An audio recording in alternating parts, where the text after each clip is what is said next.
کہ ایک پرہیزگار شخص تھے، متقی تھے بنی اسرائیل میں، ایک خاتون جو فحش کاموں میں مفتی سلمان اجری صاحب نے فرمایا ہے عورتوں کے رونے سے شیطان داخل ہوتا ہے۔ بنی اسرائیل کی ایک عورت تھی اور ایک نیک عابد انسان تھا۔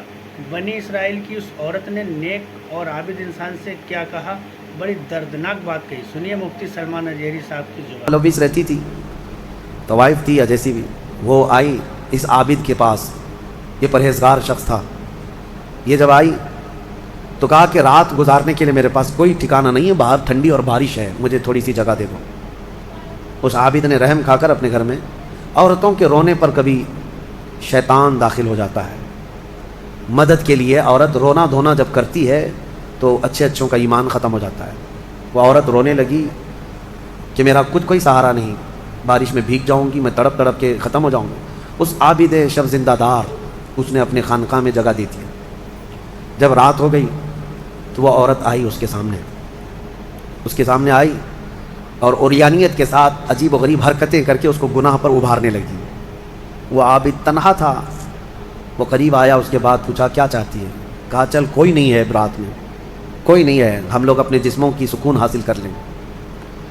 اس عابد نے کہا کہ ٹھیک ہے، میں اس سے پہلے تھوڑی دیر میں بھی آتا ہوں، خواہش ہے تیرے ساتھ آ جاتا ہوں، سوتا ہوں، لیکن اس سے پہلے میں دیکھتا ہوں۔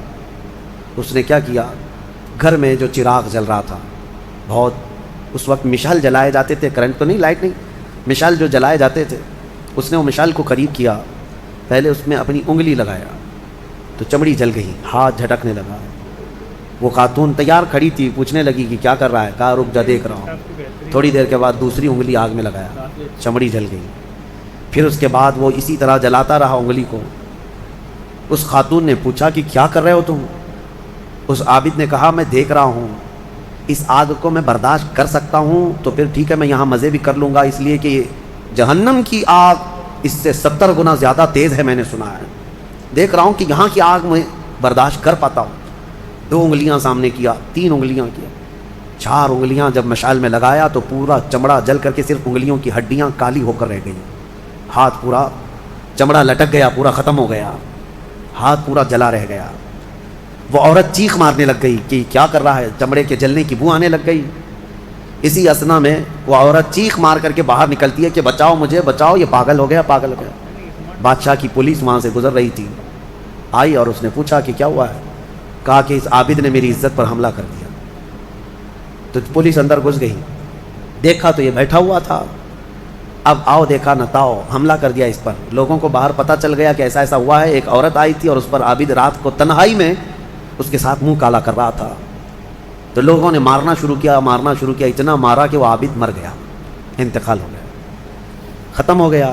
اب مسئلہ یہ ہے کہ اب لوگوں میں یہ بات پھیل گئی کہ اتنے سالوں جس کو ہم نے عبادت میں دیکھا تھا، وہ ایک عورت کے چکر میں آخری وقت بہک گیا اور منہ کالا کر لیا۔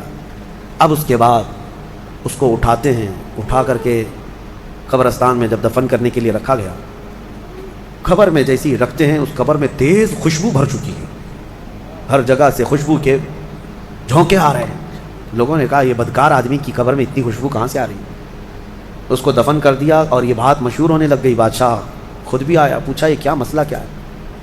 تو لوگوں کو جب یہ بات سمجھ میں نہیں آئی تو علماء کو بلایا گیا اور پوچھا گیا کہ کیا مسئلہ ہے؟ کہا گیا کہ یہ بدکار نہیں ہو سکتا، یہ اللہ کی رضا میں انتقال کیا ہے۔ اس خاتون کو پکڑ کر لایا گیا، پوچھا گیا کہ کیا کیا معاملہ ہوا تھا، سچ بتا۔ اس عورت نے بتایا کہ اس کا کوئی مسئلہ نہیں تھا، یہ ڈرتا رہا اللہ سے اور آخرت سے ڈرتا رہا، اور رات میں یہ بیٹھ کر کے اپنی انگلیاں جلا لیا تھا، اور یہ کہتا تھا کہ میں دیکھتا ہوں دنیا کی آگ سے میں برداشت کر پاتا ہوں تو ٹھیک ہے میں تیرے ساتھ مزہ کروں گا، نہیں تو پھر آخرت کا عذاب اس سے بھی بڑا سخت ہے۔ وہ یہ کہتا رہا اور میں بھاگ کر گئی، اتنے میں لوگ آئے اور اس کو مار دیے۔ بادشاہ نے پوچھا کہ دیکھو اس کو پھر سے نکالو، نکالا گیا۔ اس خاتون کے بتائے ہوئے اعتبار سے جب دیکھا گیا تو اس کا ہاتھ جلا ہوا ویسے ہی موجود تھا، جلا ہوا ہاتھ ویسے ہی موجود تھا جیسے اس عورت نے واقعہ سنایا تھا۔ پھر لوگوں نے بہت توبہ کی کہ اس کو مارنے کا کیا گناہ تھا، اس کا جرم تھا، لیکن بہرحال وہ شہید تھا۔ اس حکایت کو نقل کر کے فرماتے ہیں صاحب حکایت کہ یہ وہ لوگ تھے جن کا ہر کام آخرت سے جڑا ہوا تھا، وہ ایک حرکت بھی کچھ ان کو دنیا میں